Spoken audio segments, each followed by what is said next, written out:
Écoute bien, mon enfant, car cette histoire ne s'écrit pas seulement dans les livres, elle se transmet de bouche à oreille, de génération en génération.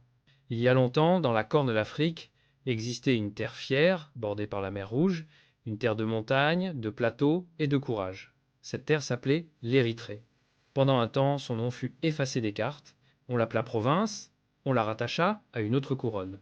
En 1962, elle fut annexée à l'Éthiopie, et beaucoup crurent que son identité disparaîtrait avec le temps. Mais une terre qui a une mémoire ne se laisse jamais oublier. Dès 1960, et avant même l'annexion officielle, des hommes et des femmes se levèrent. Ils n'avaient pas tous des armes, mais ils avaient quelque chose de plus fort, la certitude d'être un peuple.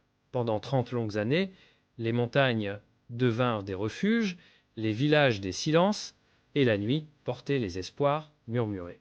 Des enfants grandirent dans la poussière de la guerre, des mères attendirent des filles qui ne revinrent pas, mais la terre, elle, continuait de battre. En 1991, le combat prit fin. Les armes se turent. Le peuple enfin put parler. Sous le regard du monde, un référendum fut organisé. Et la voix du peuple fut claire, forte, unanime.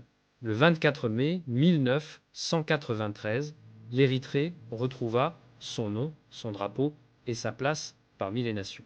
Mais l'histoire, parfois, aime éprouver ceux qui ont déjà souffert.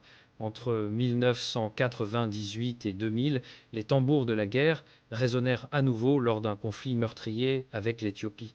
Encore des larmes, encore des blessures. Pourtant, la terre ne plia pas.